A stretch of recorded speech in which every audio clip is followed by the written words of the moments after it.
Welcome you all to the session on corporate social responsibility. I am Dr. Shulagna Sarkar from Institute of Public Enterprise, and we also have Dr. Poonam Singh from Institute of Public Enterprise, who will also be talking on the same corporate social responsibility. To start with today's session, I would like to first explain what is CSR, the various theories in CSR, and the need for CSR and the relationship of CSR and sustainable development. CSR has been explained by various researchers and practitioners in their own way and conveniences. Yet, the fulcrum of the practice of CSR in organization extends to corporate obligations and also includes multiple stakeholders such as stockholders, workers, the community, and the natural environment, and the outcomes of policies and programs directed towards those relationships. CSR is a concept being concerned with treating the stakeholders of the firm ethically or in a socially responsible manner.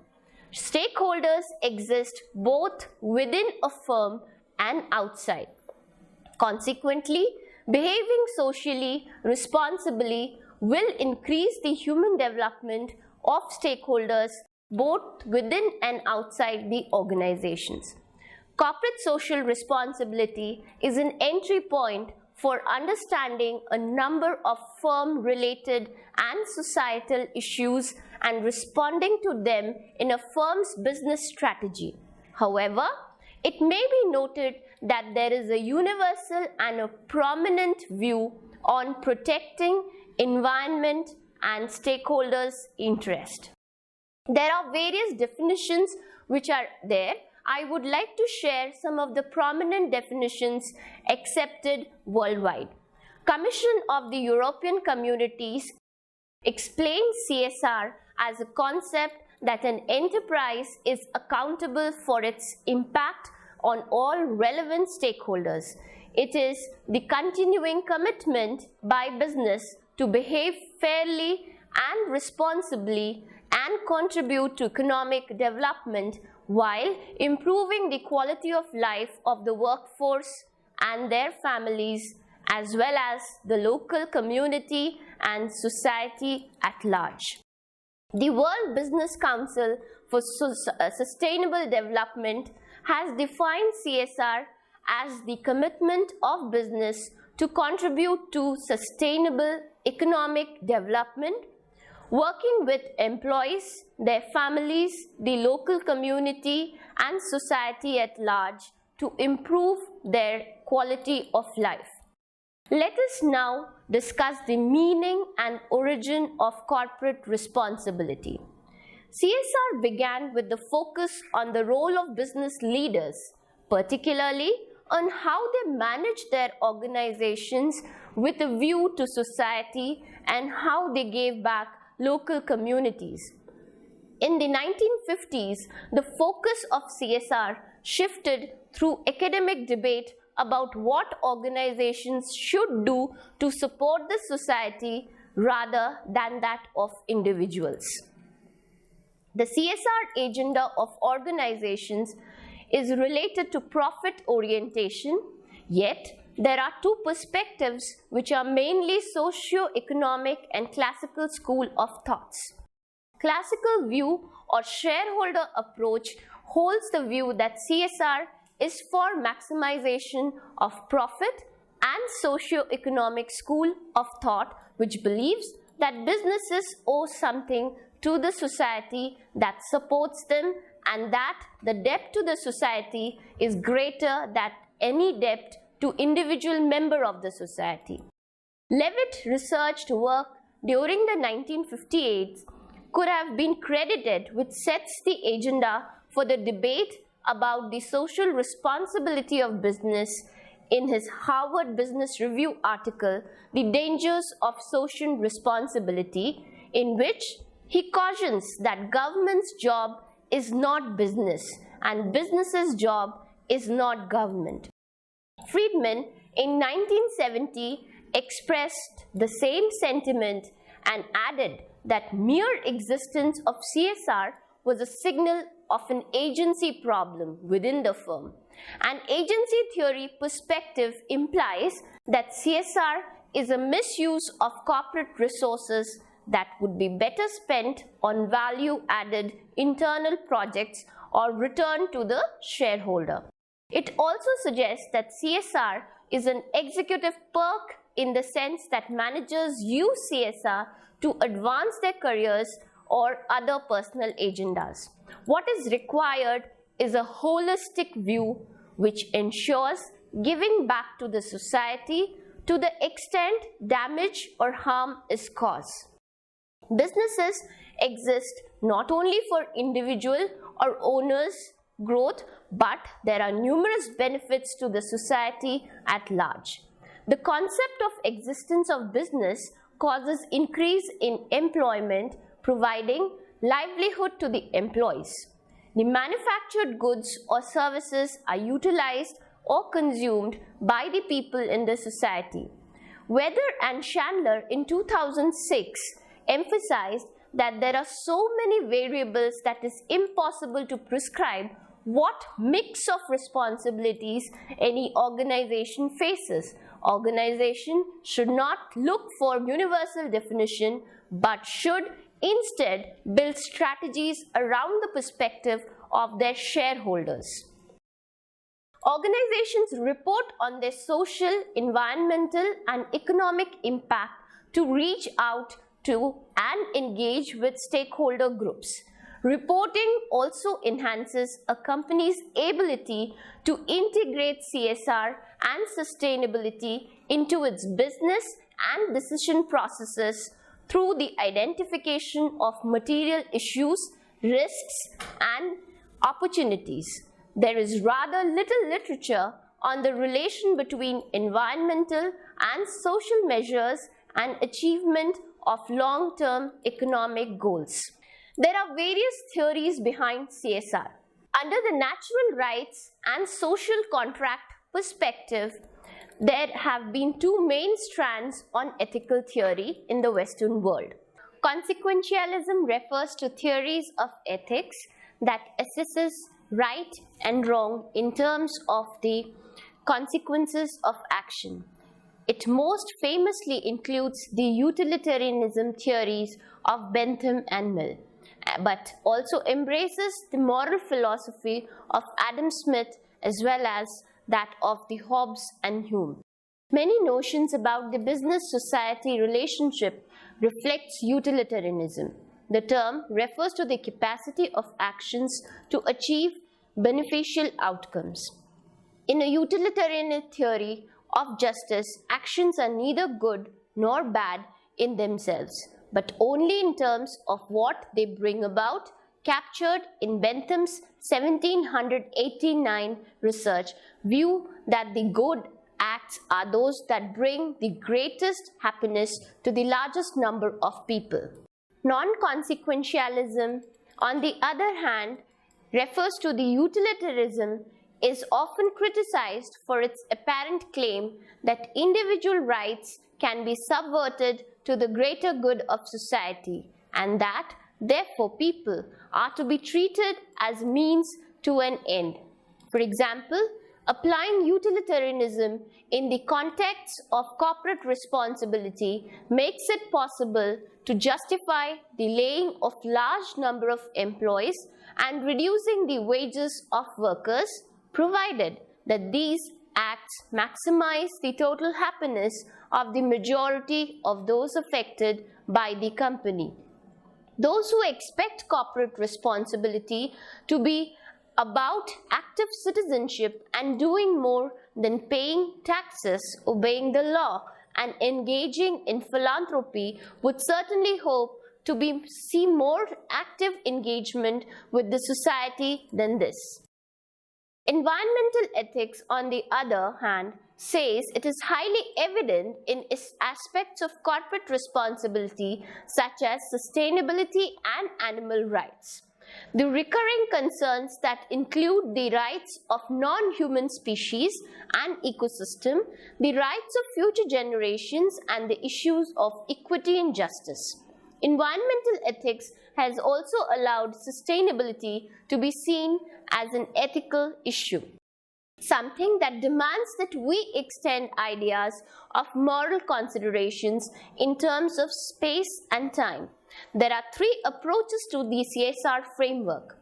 First, shareholder approach. Let us discuss shareholder approach. Milton Friedman expressed the socially responsibility of business is to increase its profits, but the doctrine of social responsibility taken seriously would extend the scope of political mechanism to every human activity. It does not differ in philosophy from the most explicitly collectivist doctrine. It differs only by professing to believe that collectivist ends can be attained without collectivist means. Stakeholder approach is the second one, which says that earlier detailed by Edward Freeman in 1984 expresses that must be distinguished from a stakeholder concept. The latter owns a share of the corporation. On the other hand, a stakeholder is any group of or individual that has a vital interest in the doing of the corporation. Hence, the stockholder is a stakeholder of the corporation whose vital interest at play is the share owned of the corporation and the money invested in this share. There are several other stakeholders of the corporation like employees, customers, suppliers, local community, surrounding government, the surrounding human and natural environment, and the corporate managers. Stakeholder theory requires that the corporation recognize and respect the vital interests of each of its surrounding stakeholder. This frequently issues in proposing stakeholder rights and assigning to other correlative duties to recognize and respect these rights. Stakeholder theory also requires that the corporation integrate interest wherever possible, mediate or broker conflicts between interests, and only trade off competing interests when absolutely necessary and when more conciliatory efforts have already been made and have failed. The third approach is Verheijen's alliance approach. Verheijen's alliance approach is similar to stakeholder approach. Yet, Verheijen makes two significant departures from the stakeholder approach.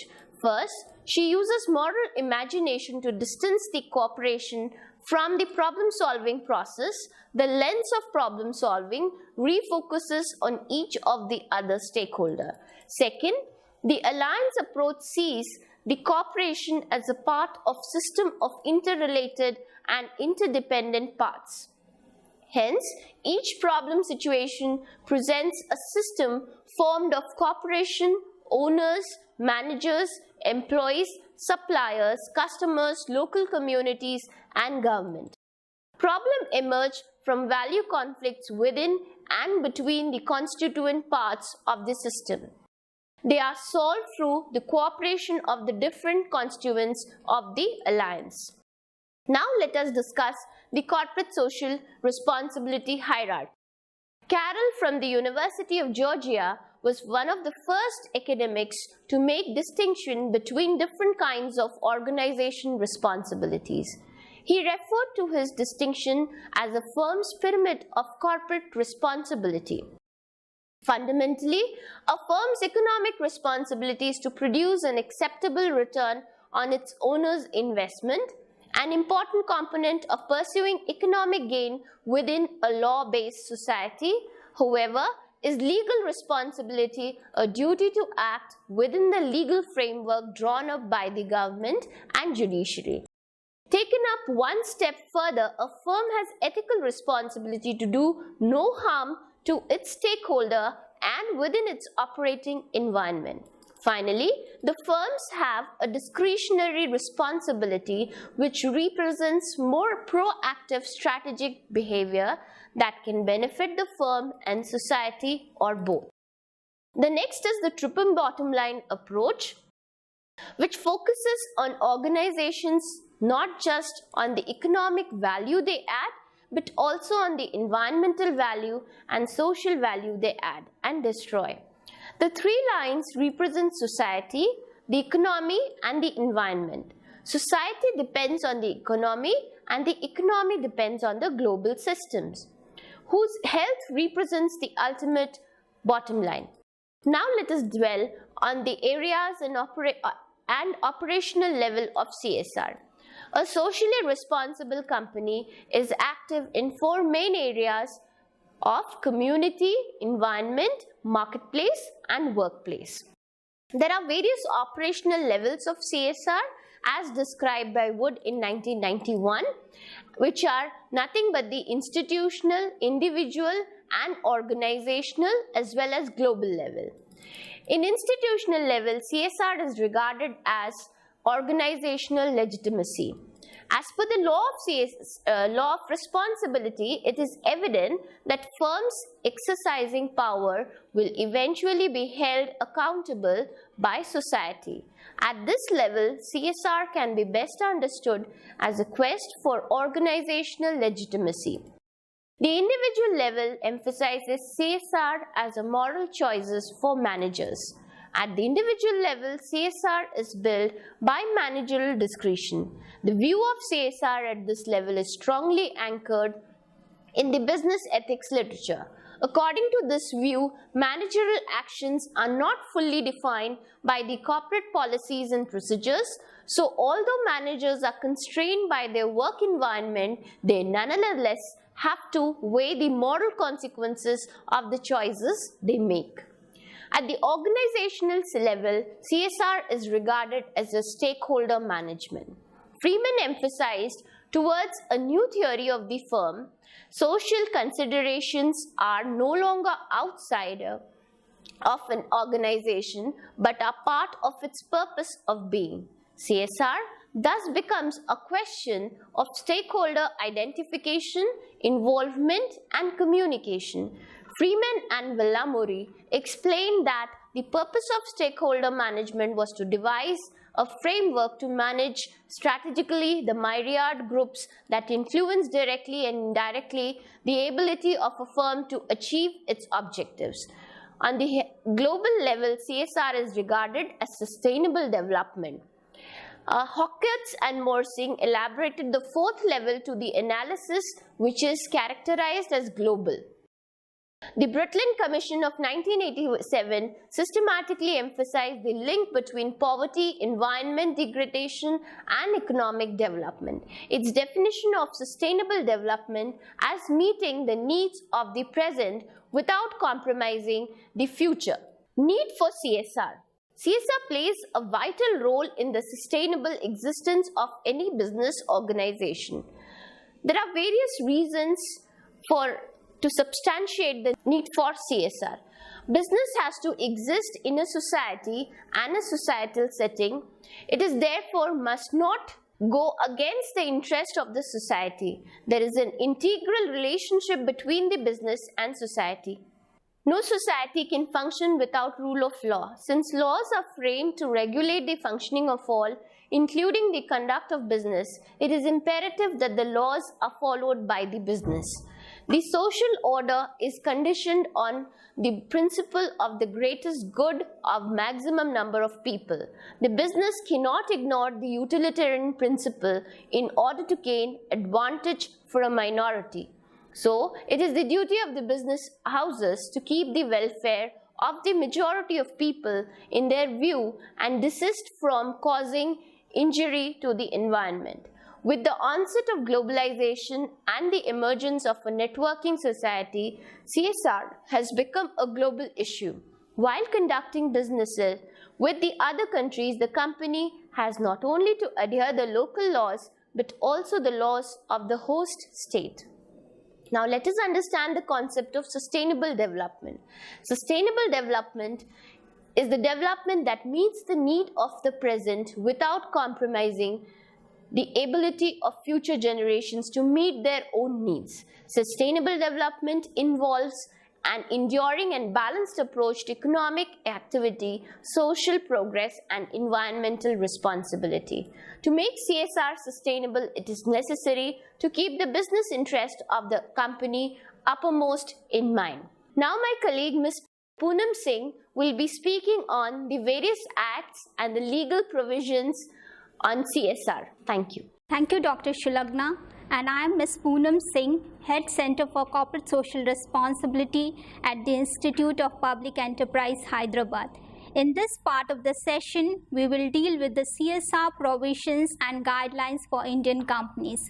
You will all agree that corporate social responsibility is one of the most deliberated and researched area today. One of the reasons being that is today we have a CSR mandate which has changed the way business has been carried in the country. With this background, let's discuss the various provisions and guidelines on CSR. The various provisions and guidelines include the social, environmental, and economic responsibility of business by Ministry of Corporate Affairs, released in July 2011. The CSR mandate that the world is talking about will be discussed under Section 135 of the Companies Act 2013, effective from 1st April 2014. We will also throw some light on the CSR and sustainability guidelines for public sector enterprises in India, effective from 1st of April 2014. Let's first discuss the environmental and economic responsibilities of business, the Ministry of Corporate Affairs guidelines released in July 2011. The Ministry of Corporate Affairs had released voluntary guidelines on CSR in 2009 as the first step towards mainstreaming the concept of business responsibilities. Keeping in view the feedback from stakeholders, it has decided to review the same with a more comprehensive set of guidelines that encompasses social, environmental, and economical responsibilities of business. The guidelines are applicable to all such entities and are intended to be adopted by them comprehensively, as they raise the bar in a manner that makes their value-creating operations sustainable. It needs to be emphasized that all principles are equally important and non-divisible. It would have to adapt each of the 9 principles in their entirety rather than picking and choosing what might suit them. The guidelines have been articulated in the form of 9 principles with the core elements to actualize each of the principles. It urges businesses to embrace the triple bottom line approach, whereby its financial performance can be harmonized with the expectation of the society, the environment, and many stakeholders it interfaces with in a sustainable manner. Let's highlight and discuss the 9 principles which form the core of these MCA guidelines. The first principle states that businesses should conduct and govern themselves with ethics, transparency, and accountability, which means the principle recognizes that ethical conduct in all the functions and processes is the cornerstone of responsible business. Under this principle, there are 6 core elements. Coming to principle 2. Principle 2 states that businesses should provide goods and services that are safe and contribute to sustainability throughout their life cycle. Hence, the principle emphasizes that in order to function effectively and profitably, businesses should work to improve the quality of life of the people. Under this principle, we also have 6 core elements which actualizes the principle 2. Coming to principle 3. The principle 3 states that businesses should promote the well-being of all employees. Principle encompasses all policies and practices relating to the dignity and well-being of employees engaged within a business or in its value chain, actualized by 8 core elements. Coming to principle 4.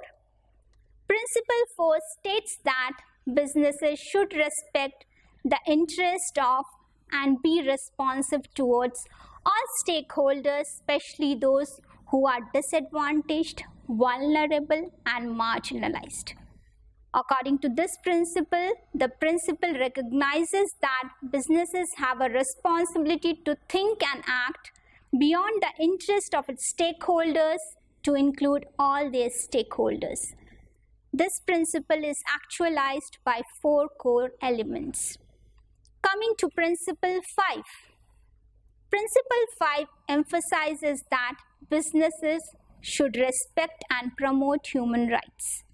The principle takes into account the corporate responsibility to respect human rights as referred in the United Nations Protect, Respect, Remedy framework, actualized by 5 core elements. Now let's look at principle 6.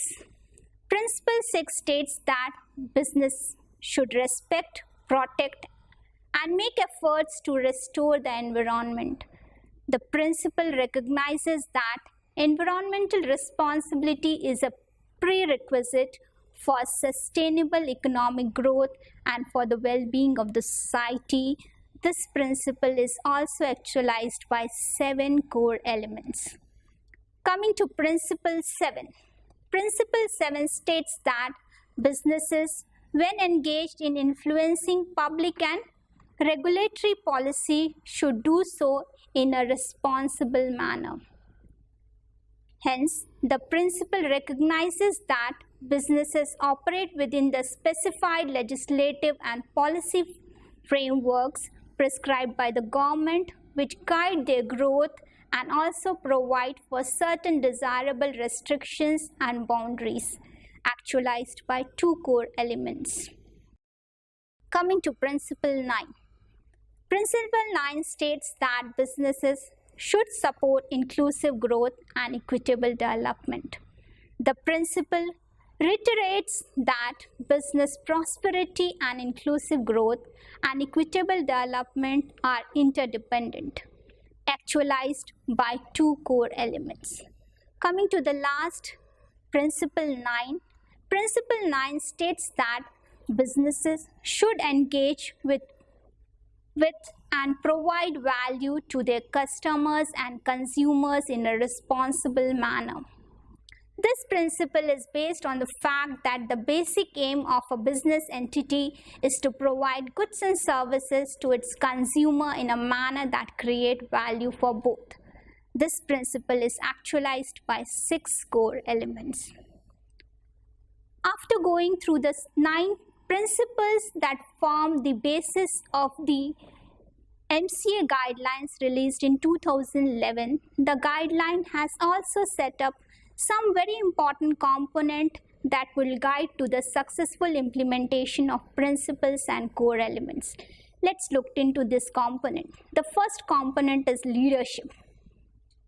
It states that the chairman, CEO, owner, manager should play a proactive role in convincing the board, top management, and staff within the business that adopting these principles is crucial for success. The board and the senior management need to ensure that the principles are fully understood across the organization and comprehensively executed. The second component includes integration. These principles and the core elements must be embedded in the business policies and strategies emanating from the core business purpose of the organization. For this to happen, these must align with each business internal values and or must provide clear business benefits. The third important component includes engagement. Building strong relationships and engaging with stakeholders on a consistent, continuous basis is crucial. The fourth and a very important component includes reporting. Implementation process includes disclosure by companies of their impact on society and environment to their stakeholders. It is crucial for each business to assess how adoption for these guidelines will provide a business benefit in the short as well as long run. After having discussed and highlighted the prominent features of the guideline provided by Ministry of Corporate Affairs in 2011, let's go and discuss the provisions of CSR under the Companies Act 2013. We all know that the Companies Act 2013 has mandated CSR, and it's for the first time that we see CSR as an integral component of the Companies Act, and that highlights the importance of the subject and the concept. Section 135 of the Companies Act deals with the CSR provisions. Section 135 contains 5 subsections, and Schedule 7 of the Companies Act lists out the CSR activities. Let's discuss each of the subsection one by one. Under the Section 135(1), which talks about CSR committee, the subsection states that each company having a net worth of rupee 500 crore or more, or a turnover of rupees 1000 crore or more, or a net profit of rupees 5 crore or more during any financial year shall constitute a corporate social responsibility committee of the board consisting of 3 or more directors, out of which at least 1 director shall be an independent director. So the Section 135 highlights the need of constituting a CSR committee for companies which qualifies under the 3 prominent criteria for CSR. Coming to the subsection 135(2). Section 135(2) talks about disclosure of the CSR committee constitution in the board's report. It states that the board's report under subsection 3 of section 134(0) shall disclose the composition of the corporate social responsibility committee. So section 135(1) talks about constitution of the CSR committee, while section 135(2) talks about the disclosure of the composition of the CSR committee. Coming to section 135(3). 135(3) talks about the responsibility of the CSR committee. Section 135 says that the CSR committee shall formulate and recommend to the board a CSR policy which shall indicate the activities to be undertaken by the company as specified in Schedule 7. The CSR committee will also recommend the amount of expenditure to be incurred on the activities, and third, the CSR committee will monitor the CSR policy of the company from time to time. Hence, section 135(1) talks about CSR committee constitution.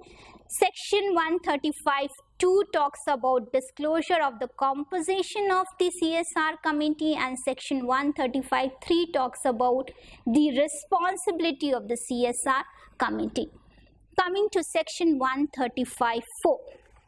135(4) talks about the responsibility of the board, and the section 135(4) states that The board of every company referred to in subsection 1 shall, after taking into account the recommendations made by the CSR committee, approve the CSR policy for the company and disclose the content of such policy in its report, and also place it on the company's website if any, and in such manner as prescribed. Hence, we can infer from the section 135(4) that all companies that qualify under CSR should have a CSR policy approved by the board and should be disclosed in the company website. Coming to section 135(5), which talks about CSR expenditure. The section 135(5) states that the board of every company referred to in subsection 1 shall ensure that the company spends in every financial year at least 2% of the average net profit of the company made during 3 immediately preceding financial years, in pursuance of its corporate social responsibility policy, provided that the company shall give preference to the local area and areas around it where it operates for spending the amount earmarked for CSR activities, provided further that if the company fails to spend such amount, the board shall, in its report made under clause O of subsection 3 of section 135, specify the reasons for not spending the amount. So section 135(5) discusses or highlights the amount to be spent under CSR, wherein net profit means profit before tax. It also emphasizes that CSR money should be spent giving preference to local area, and this is a very valid reasoning because the maximum negative impact of the operation is also borne by area in and around the core area of operation. Section 135 is all about comply or explain. So if a company has not spent its CSR fund, it has to give the reason for why not the company is able to spend the money. Taking the discussion forward, under clause O of subsection 3 of section 134, it states that there shall be attached to statements laid before a company in a general meeting a report by its board of directors, which shall include the details about the policy developed and implemented by the company on CSR initiatives taken during the year. Now we move on to Schedule 7, which highlights the various activity that organization can take under CSR. The first include eradicating hunger, poverty, and malnutrition, promoting preventive health care and sanitation, and making available safe drinking water.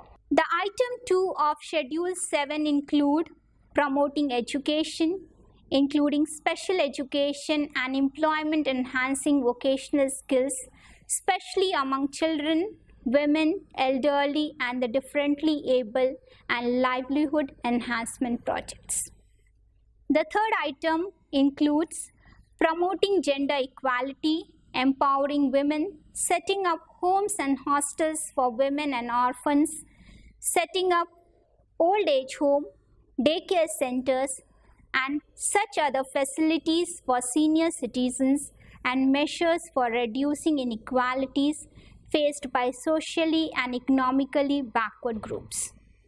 The fourth item includes ensuring environmental sustainability, ecological balance, protection of flora and fauna, animal welfare, agroforestry, conservation of natural resources, and maintaining quality of soil, air, and water.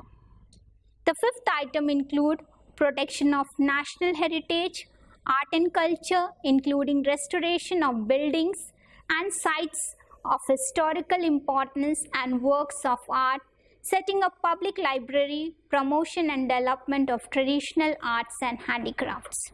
The sixth item includes measures for the benefit of armed forces veterans, war widows and their dependents. The fifth item includes training to promote rural sports, nationally recognized sports, Paralympic sports and Olympic sports. The eighth item includes contribution to the Prime Minister's National Relief Fund or any other fund set up by the central government for socio-economic development and relief and welfare of the scheduled caste and the scheduled tribes, other backward classes, minorities and women. Ninth item include contribution of funds provided to technology incubators located within academic institutions which are approved by the central government. The 10th include rural development project and a latest add-on is slum development. As we know that CSR today we have a mandate, we have an act. Apart from the schedule 135, there are also rules that has to be followed in the process of implementation of section 135. I request all viewers to go and refer to the notification by the government with regards to the rule in regard to section 135. Now with the implementation of section 135 making CSR mandatory, it's believed that nearly 4,000 plus companies will come under the CSR mandate and there would be nearly 20,000 crores of money that would go into the social sector development area. If this is the likely future, we do understand there would be n numbers of implementation challenges. But it's also an opportunity to uplift the socio-economic status of the country. Now, what's the likely future? If we want to take the mandate forward, the best way of CSR implementation is the project. Any activity will qualify as a project when it includes the following. First, a project should have a baseline survey, which is also a need assessment survey. What does the society need? What are the priorities of the society? What are the conditions before the start of a project? That is what the baseline insight will give you. A project mode CSR activity will also have the duration of the project, the start day, the end day. It will also have the amount allocated to the project. Amount allocated to the project in the current financial year. It may be an ongoing project, it may be a long-term project. So what is the amount that the company is spending in the current year? The selection process of the implementing agency needs to be there. How have you selected the implementing agency? What is the mode of release of fund to the implementing agency? There has to be a proper monitoring and documentation process in place. There has to be a process of objective evaluation and finally impact assessment. What is the change that your CSR activity has created in the life of the stakeholders? What is its impact on the society? Now let's take some moment to discuss some important concept that needs to be implemented in the successful implementation of CSR project. The first aspect is the baseline or the need assessment. Before the start of a project, an organization should have a need assessment or a baseline which will tell you what is the need of the society. It will help the organization to differentiate between real and felt need. It will also tell the organization what is the current status in terms of socio-economic status. It also helps the organization to prioritize the need of the society, and it also helps the organization to select a CSR project in line with the societal need. So if we look into the definition of CSR, the definition of a baseline study defines the pre-operational exposure condition for the set of indicators that will be used to assess achievement of the outcomes and impact expressed in the CSR program's logical framework. When compared with the condition of the same indicators at some point during implementation, midterm evaluation, and post-operation implementation final evaluation. The baseline study forms the basis for a before and after assessment or a change over time assessment. Without baseline data to establish pre-operational conditions for outcomes and impact indicators, it is difficult to establish whether change at the outcome level has in fact occurred. So baseline is important to know whether your CSR activity has actually achieved the objective with which it was started and what is the impact that it has created on the society. The next very important concept is the impact assessment. Now, organizations have spent a lot of their CSR funds in a CSR activity, which is based on the need of the society. Now, once the activity has been completed, it is very important for the organization to know its impact, to know what is the change that the activity has created on the society, whether change is positive or negative. This can happen only through an impact assessment. So what is an impact assessment?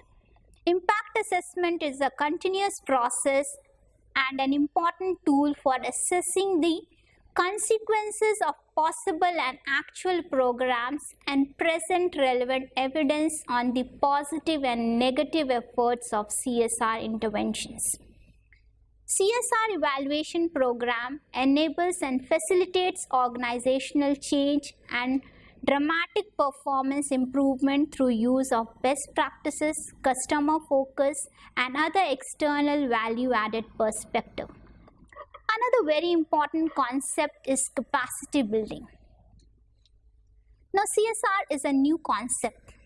It's not a new concept in true sense, but the CSR mandate is something new. Now, organizations have been asked to conduct CSR in a prescribed manner, in a specific manner. In the first year, 2014-15 was the first year. So organizations are struggling and there are a lot of implementation challenges. They don't have the structure in place. So one very, very important aspect is capacity building. So what is capacity building and what is its relevance in effective CSR implementation? Capacity building, also referred to as capacity development, is a conceptual approach to development that focuses on understanding the obstacles that inhibit people, governments, international organizations, and non-governmental organizations from realizing their development goals while enhancing their abilities that will allow them to achieve measurable and sustainable results.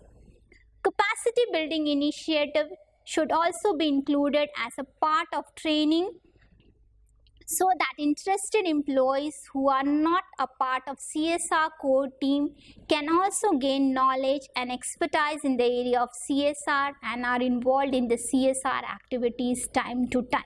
Having understood some of the important concepts which are so important in effective implementation of CSR, let's look into some of the ways in which organizations have structured their CSR. So some ways of structuring effective CSR, and we have listed out some 4. The first is delink it from business. The best example is Thermex.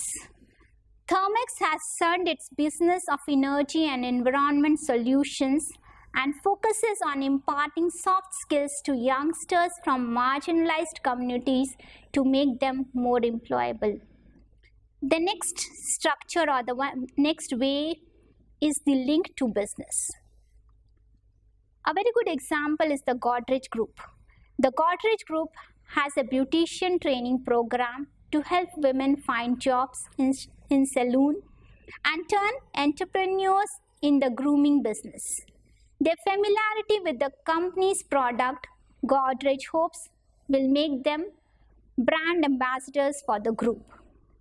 The third technique or the third strategy would be India's pressing problem. Example, the Bharti Foundation runs 254 schools providing free primary and secondary education to rural children The children spend a third of their time outside the classroom learning about environment, hygiene and sanitation, playing sports and inculcating a strong value system. The fourth technique is address the local community. Example, a very good example is Ambuja Cement. Ambuja Cement's mobile health unit and cadre of local caregiver created in the 12 villages adjoining its plant in Chandrapur, Maharashtra, serve the people of about 16 villages, most of whom are well outside the company's purview of operation. Thus, we can finally conclude that CSR is a concept whereby companies integrate social and environmental concern in their business operations through continuous stakeholder engagement. The Indian approach to CSR has undertaken a tremendous change from philanthropy and charity to Companies Act 2013 of mandatory reporting. CSR has for the first time been recognized in the Companies Act. The latest Companies Act 2013 reflects on the importance of CSR as part of the firm's business strategy. There's a lot of discussion in the Indian corporate about the system and structure of implementation of CSR in the perspective of the Companies Act, as it is expected that there will be a huge amount of money that will flow in the social sector.